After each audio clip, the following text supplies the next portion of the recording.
Hey everybody, it's Joe Trippi and welcome back to That Trippi Show. This week we're actually starting with one of your questions, and it's the most common question we get. Let's look at the state of all the big races and what's going on in the House. Will Mike Johnson make it to November? We try to make sense of that one too, although that's a pretty tough one. And should there be a debate about debates? Alex, where should we get started? Yeah, as we've been recording, the Trump trial's still going, and I'm pretty sure a juror just got kicked off, but I let's leave that for another day. Sure. It's a mess. Yeah, well, that thing it'll be going on for a while, so there'll be plenty of time to talk about it. It's a mess for him, which I think is relevant to today. But so one of the most common questions we get is people always want you to zoom out and talk about where you see everything. And this is from Marie in Georgia, and thought we could lead with it today because it's probably going to be the bulk of what we talk about. Joe, one of my favorite things about your show is when you zoom out and put everything that's going on into context. With so many polls and so many moving pieces, it's tough to decipher everything. So I guess I'm asking for a pulse check. How's President Biden doing? What are his odds? What's going to happen with the House, the Senate? And she goes on, and that's a lot, but I think we should just go point by point. We haven't done this in a while. But maybe we start with how Joe Biden's actually doing as president, Joe? Well, look, I've always thought, and we've said it here on the show, he's doing a great job. You know, the problems, the economy doesn't right itself after the pandemic. That takes a lot, and people aren't going to be happy right away. So, look, there's a lot of things going on, but I think we've said this repeatedly. I'd much rather be us than the Trump campaign right now. I'd much rather be on the pro-democracy side. Yeah, we'll get to the campaign. But anything else on his presidency, on what's going on, what he needs from a governance perspective this year to make the re-election a little easier? Look, we've been saying for quite a while, and I've been saying this, he's had a really good presidency. First 2-3 years, I can't think of anybody who's accomplished as much as he did. 3 huge bills in his first 2 years. The bills, right. Yeah. They were actually passed. Yeah. We're seeing the dividends now, and it's like, Donald Trump, the infrastructure week, every week that never happened. And Joe Biden got it done with a very, look at how obstructionist the Congress has been the whole way. I mean, they can't even keep a speaker. And somehow he was able to get 3 huge bipartisan bills through, getting enough Republicans to join. And now you look at what's happening now. Again, the obstruction as we move past, in Ukraine, he's been leading the coalition who's on the other side with Putin.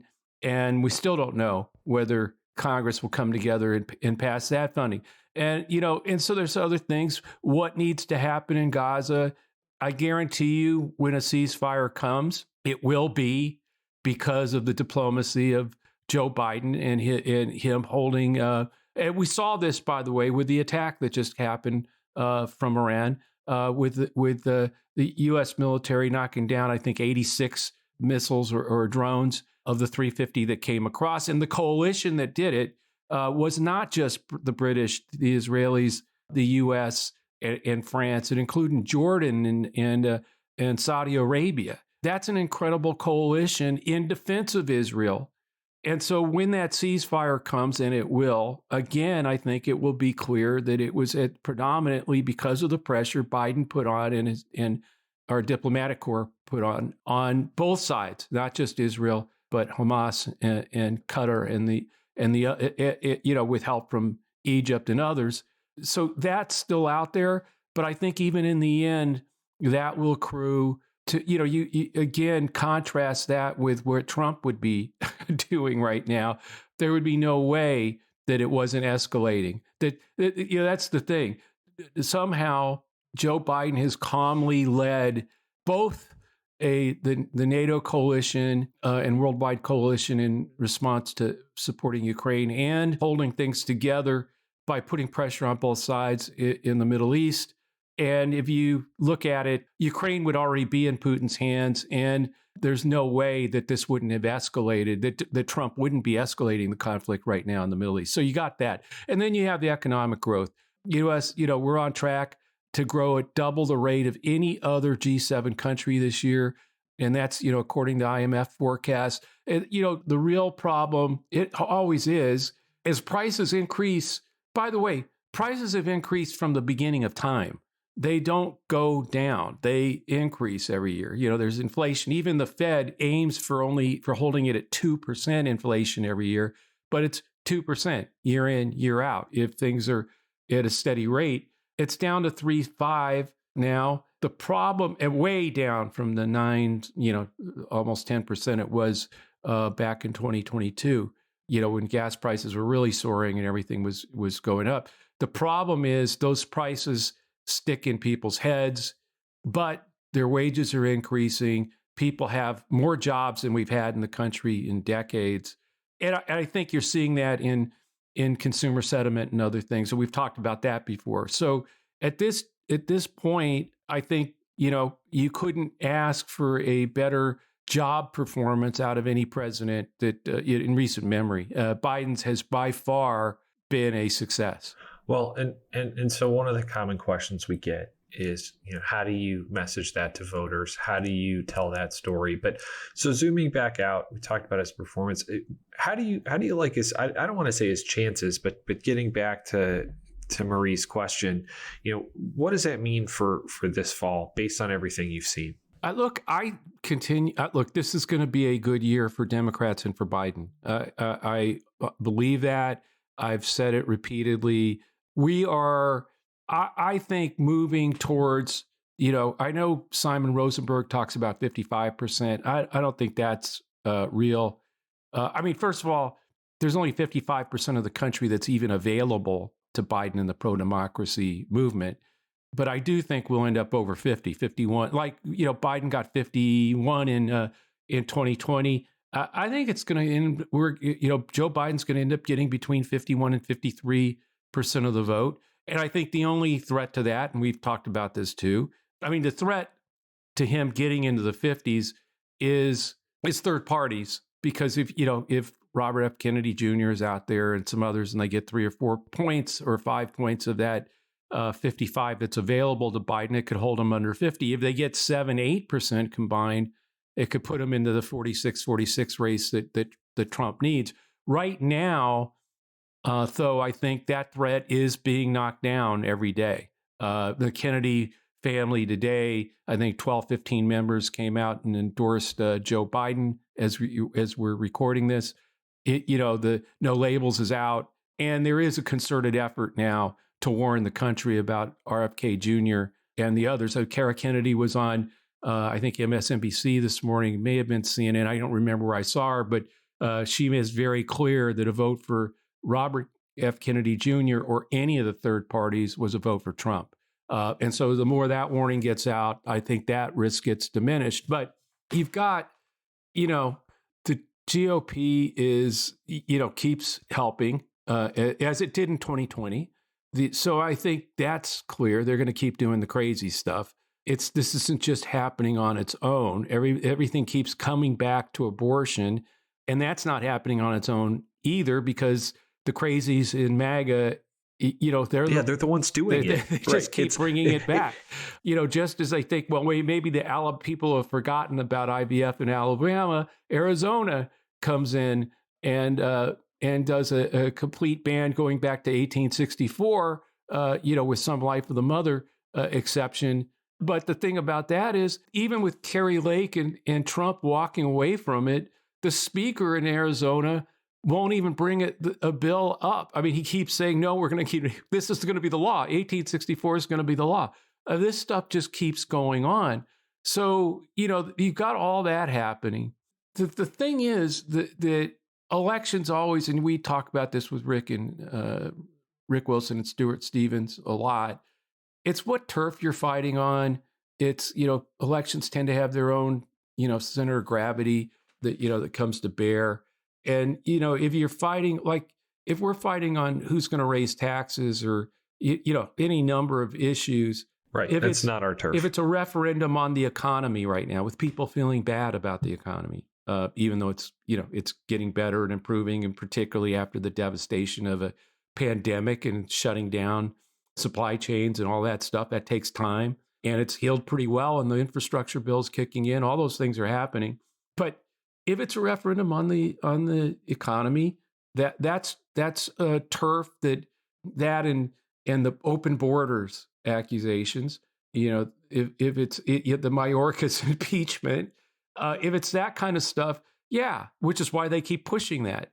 On the other hand, if this is a real contrast between the chaos, Captain Chaos Trump, and the chaotic He'd probably actually like that nickname. I think he probably would like being called Captain Chaos. Yeah, but that's what we should start calling him maybe. But anyway, Captain Chaos and the MAGA circus, and just the unbelievable failure to do anything, to accomplish anything, to other than no and siding with Putin and all the stuff that they're doing, and take freedoms and rights away and go back to I thought they only wanted to go back to the 1950s, but it's now looking like 1860s is something they're really into. And we can go back farther. We should have saw that coming. But look, there even the I know we don't look to the I don't like talking about head-to-head numbers, but even when you just looking at the trends of where all the polling is going, it's improving. Clearly, there's been improvement for Biden and basically every national poll. Every single national poll. So I think that's and so the trend line is really still clear to me that Trump can't get much better than 45, 46. Biden is starting to show up with numbers in like the 49 range. I think those numbers are starting to come in again. And I think that contrast is only going to increase as we get closer to the election. His numbers are going to continue to go up. And, and you look at Michigan, Wisconsin, Pennsylvania, the polls there all look good for Biden. And, and as you and I've talked about it, and we've talked about this a lot, there are polls starting to show that North Carolina is tightening within the margin of error. Yeah, you called that one. So, I just think in the end, this is going to be a real. So getting to the rest of your question, though, I definitely think we're taking the House back. I mean, I just don't see any way that doesn't happen. Charlie Cook and a whole bunch of other people, I guess, think differently than that, but I think they're wrong. And then, I just think the 18 or 17 members now in districts Biden won, the Republican incumbents, I think there's definitely 6, 7, 8 of those that are going to go out, if not a lot more going out the window. Right. I think people need to understand we don't need to win 15 of those. Right. We need to win 4. And there's other things going on like Alabama, where, we only had 1 Democratic seat. Now we have the potential for 2 because of the court and redistricting there. The same thing in a couple of other states. So no, I think the House is we got to do the work. They got to keep doing the crazy, as we've been now saying for, I guess, another cycle. But they are keep doing the crazy, and we keep doing the work. I think we're going to win those seats. The really fascinating thing, I think, is that the Senate now, which I would not have said from the beginning. I thought, look, we had a shot at keeping the Senate, but really, really tough to do. Mm-hmm. That now looks like we could pull it off. Even Florida on the Senate side, I'm not there yet on, I think the 6-week abortion ban that DeSantis signed, the fact that abortion rights will now be on the ballot in the state of Florida, and what that does seem to be doing, energizing both younger voters and women, and now with Arizona and Alabama, the IVF and the Arizona ban ruling, that Florida is going to be closer than it was. Just as we talked about North Carolina, Biden only lost it by 74,000 votes in 2020. With the dynamics in North Carolina being what they are, that's going to be closer. Maybe we can pick it up. Polls are showing that. In Florida, I think things could get closer, that Biden, if he can hold it within single digits there, makes it a potential for Rick Scott to lose. He's not very popular, the Republican MAGA senator from Florida. Not popular. Extremely unpopular, yeah. And you could see he was on, I don't remember what Sunday show or what, when he was being interviewed. I don't remember it, but I do remember his reaction when he was asked about the abortion stuff. He just started. Froze. Yeah, just froze and started squirming in his chair on air. So look, he is potentially vulnerable. I think Arizona becomes more, Gallegos it has a better shot now at winning it. You got, all these seats. The one that's still, I don't know, the one that you look at it and, if John Tester wins Montana, which I think is really doable. I mean, there are things like that. Yeah, I'd say odds are better than not. Right, exactly. I agree with that. You got the same issues that are working there. And Tester is not he's a Montana. He is Montana. I mean, that's just it's been his calling card from the beginning. They're not going to be able to make him some kind of, crazy AOC kind of Democrat there. Yeah, they're going to try, but you're right. I think it's not going to work. So look, I just think when you look at it, we could actually hold the Senate and maybe pick up a seat, which I never in a million years would have predicted that. But that's where the narrative is all going now, I think.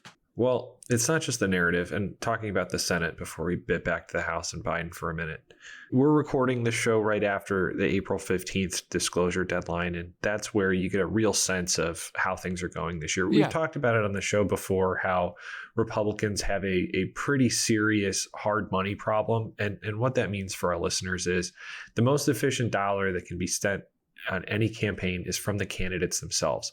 Those are obviously capped at $6,600 a year for federal elections, $33,000 for a primary, $33,000 for a general. That money, candidates get better rates on things like television. So your dollar goes farther, which obviously television is still going to be by far what people spend the most money on this year. All of that is to say, when, you can dump $20 million into a PAC, but really that's like $12 million in terms of what your buying power gets you. And I realize Republicans are still going to rely heavily on that. They're going to have to spend more on it, because if you look at what just happened in, I think, almost every battleground state, if not all of them, Democrats are just killing them at fundraising. Yeah, no, that's the whole, the whole thing here is not just that the arguments are starting to roll in Democrats' favor, in our favor in these states. But you look at just the Democrats are routing Republicans in fundraising in the Senate. In Ohio, Sherrod Brown raised $12 million to Moreno's $2.1 million. I mean, 6 times. 6 times. Even in Texas, it's basically tied. Texas, they both raised about $10 million. Yeah, both. And if you're raising something like Ted Cruz's, and look, we can do shows on Ted Cruz, but I mean, he's always been a very, very prolific fundraiser. And he's not all that popular either. And then you've got, in Montana, we talked about this. I mean, him, you can't have a better Democratic candidate in Montana than Tester. He's independent maverick, and he raised $8 million to Xi's $2.6 million, I think it was. So you got, but if he's getting outraised if Tester's getting outraised 4-1, then we got problems. Yeah, it's happening. But it's the other way around. Arizona, Gallego, $7.5 million. Lake did pretty good. She raised 4.1, but that's more than I thought she'd be able to raise. Yeah, but she's also now dodging all the abortion stuff. It's just, I think that's going to become, we talk a lot sometimes about the anchors weighing down on Biden. Look, the anchor in Arizona now, this court case, and the speaker, and the way the party is fighting to maintain the 1864 law, or at least the speaker is, and the rest of the party. Trump keeps saying, "Let the states decide." Okay, guys, this is what happens. This is what you get, and it's not just the justices of the Arizona Supreme Court; it's the Speaker of the House in Arizona who won't even put a bill or fix it on the floor. So and then you got, the Democrat raising, nearly 2-1 over the Republican there. Casey is in a fight in Pennsylvania, but I feel much stronger. I don't think money is going to be you'd have to spend a ton more than Casey, given I think how strong he is in Pennsylvania and how that Pennsylvania race is coming to the fore for Biden as well. I think that's, again, same thing. Casey's got to keep doing the work. Everybody's got to keep supporting him, but I don't see that, being a race that I even think is in play right now. Same with Wisconsin, with Baldwin 5-1 fundraising advantage. So you see all that. That's what I'm saying. So it's not just the abortion fight, and that they're on the wrong side of that. It's not just the chaos of MAGA and some of the other crazy stuff that they've been doing and are doing, and Trump obviously hanging around their necks. A lot of these people in a lot of these states.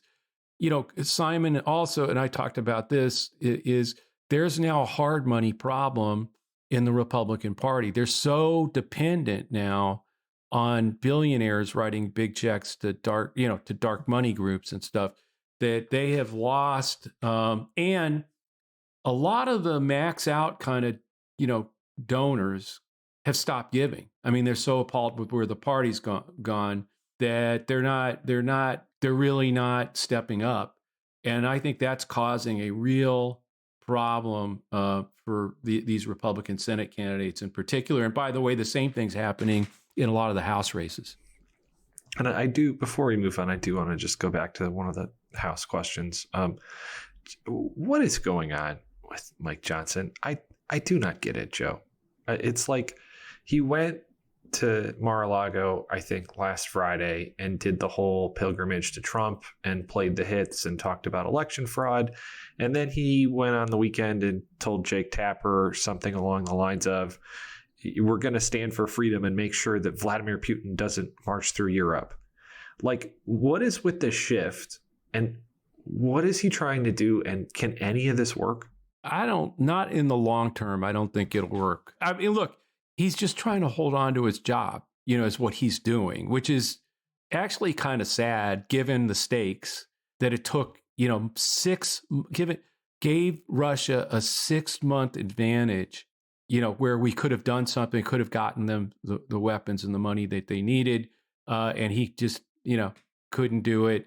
And now he's doing everything he can to stop, the MAGA crowd, which he's part of, which is the real sad part, from cooing him and taking him out, that he may need Democrats to bail him out and keep his speakership. But if he does, I think, by the way, I whatever happens, I just want the funding bills to get done. If he can get that done before he's kicked out the door, that'd be great.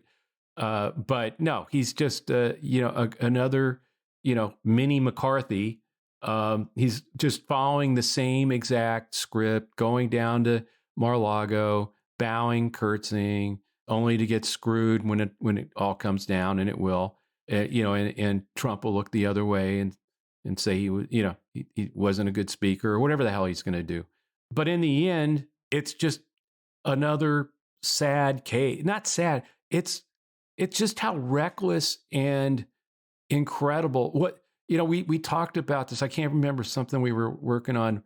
Where the cost of MAGA is just been and this leadership of both Trump and Mike Johnson have just been so devastatingly costly, not just to the people of Ukraine, but to our democracy, to our standing in the world, to our alliances, our allies, now worried that maybe Trump's going to come back, or that, asking the same question, what's with Mike Johnson? Can he pull this off or not? Is Ukraine going to be left in the lurch or not? There's no way in the end he comes out of this with, I think, remaining speaker for very much longer. I think costly is a good word for it. I would say it's just been deeply weird. over and over and over again. The amount of times we've had to kind of reset and this is part of the problem, the amount of times we've had to reset what we'd consider normal is just really ridiculous. And again, that's deeply problematic from the media perspective too. The injecting bleach thing was a little, it hasn't been normalized yet, but I wouldn't give up on it. They, because things were so much better then. Right. I mean, they were just so much better, Alex. I mean, so 4 years ago, I mean, it was unbelievable. Bleach sales were through the roof, and the prices were kept pretty low too. So this kind of gets to the other big question we got, and I'm very curious your take on this, having been through a ton of presidentials. This is from Mark in Vegas. So much of this year isn't normal. I think about things like debates. Should Joe Biden debate Trump? I'm torn. What do you think, Joe? I agree with Nichols on this, with Tom Nichols on this. That the answer is no. I mean, he said it. If people want to end American democracy by electing Trump, so be it. But we don't need a dog and pony show where Trump is treated like a real candidate who has real ideas instead of what he is, the head of a violent, seditious cult. And I actually think that's a good reason why you shouldn't debate Trump. Trump will be out there doing the whole fear thing. You're afraid. But I think it helps make the case that if you get on the stage with him, you are helping normalize the craziness of his assault on democracy. I would just literally put out that statement. If he wants to end American democracy by, so be it. But I'm not giving him the dog and pony show. And I bet the media would love that. Very, very sarcastically, of course.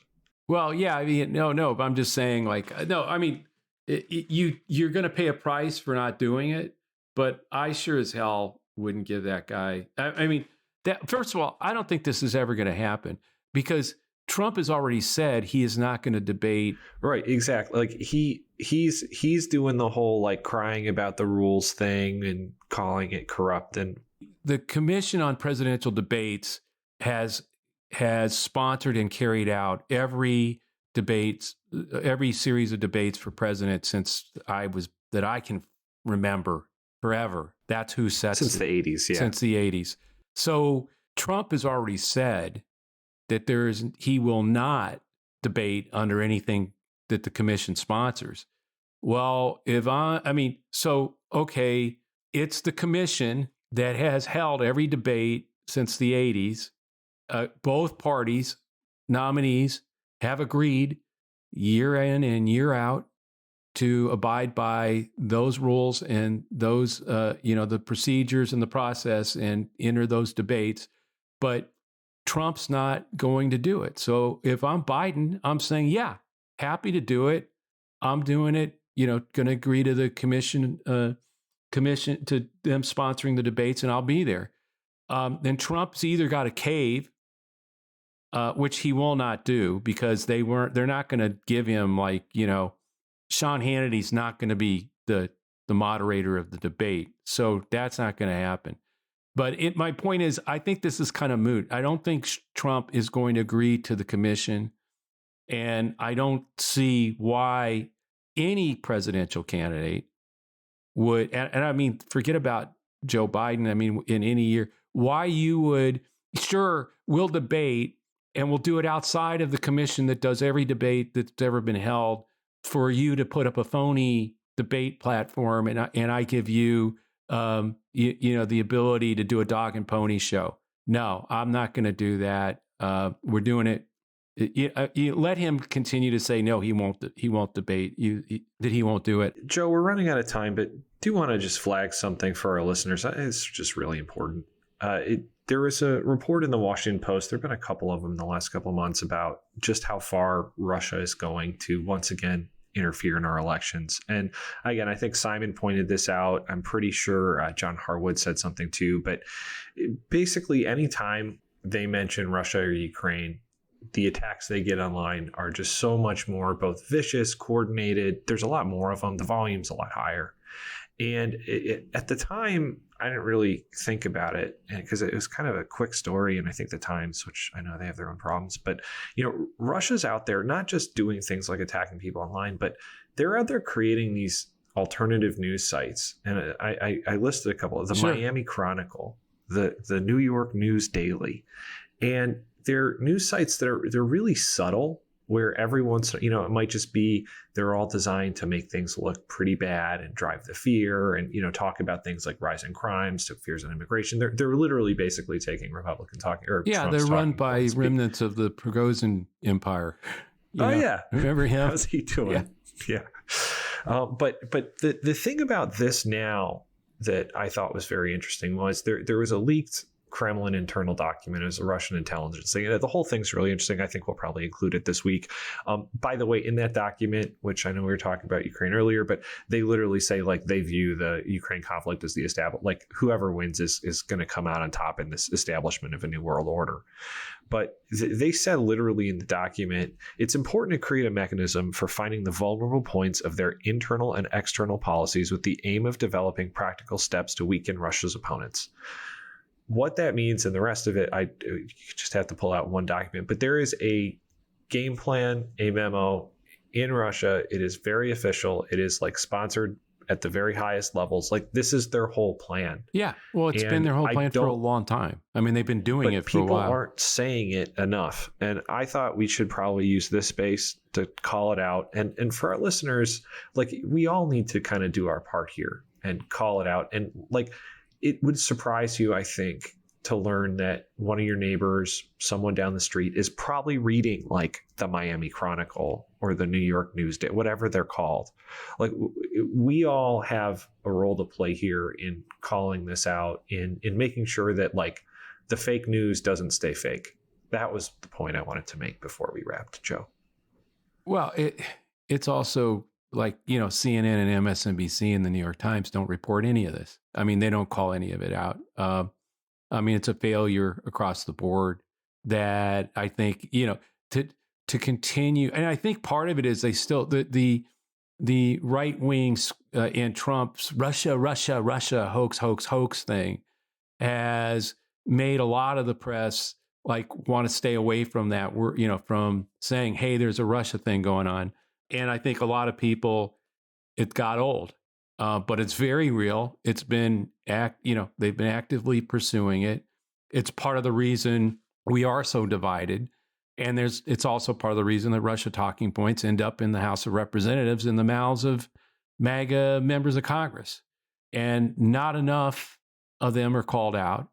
And it's not, I mean, I know you cite the Miami Chronicle and the New York News Daily, but they're all over the place. There are hundreds of these supposed, localized sites that are just spreading propaganda that is again showing up on the right and being repeated in the House of Representatives. And it's the amplification of it by GOP leaders that really helps it spread.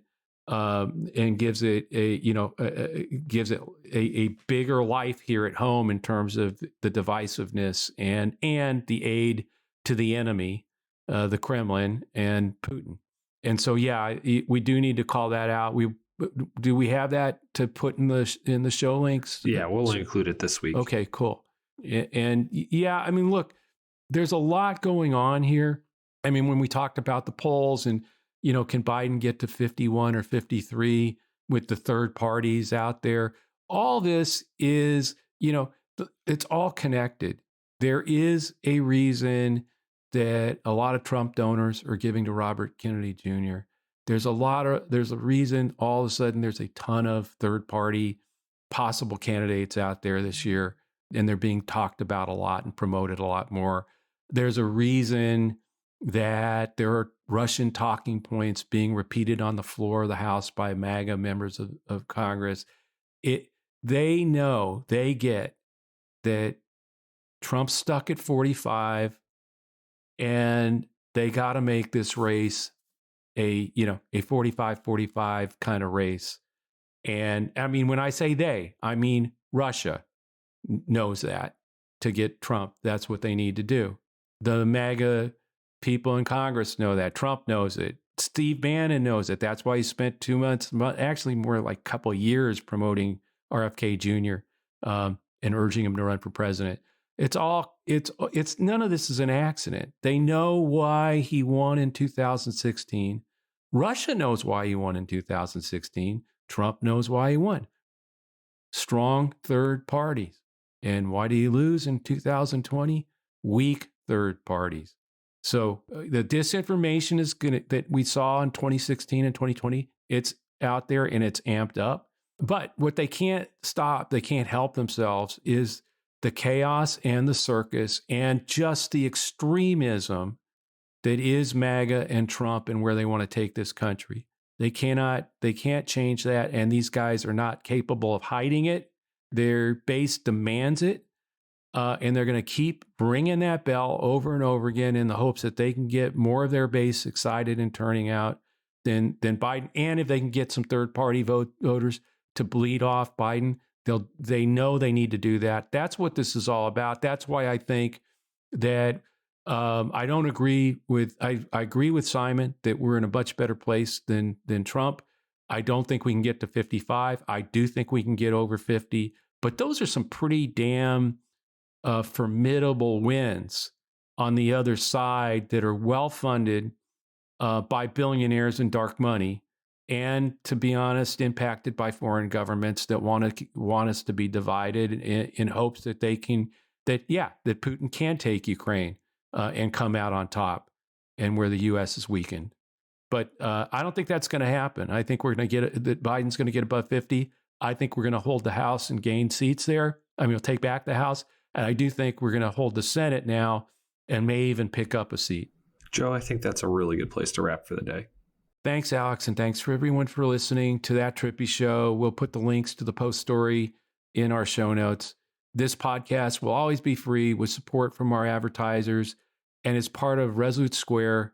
Check out the latest at resolutesquare.com/Trippi. We talked about this, the disinformation and Russia and everything. Part of and those phony, Miami Daily and the New York, Daily News, whatever it is.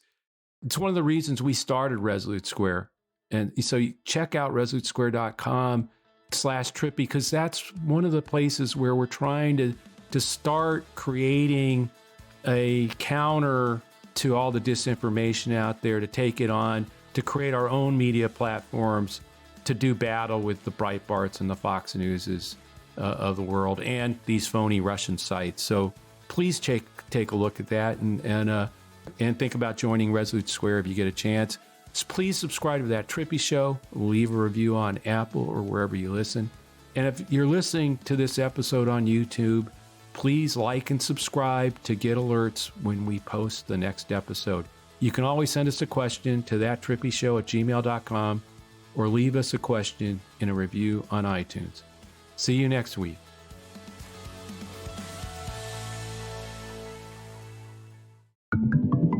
Resolute Square.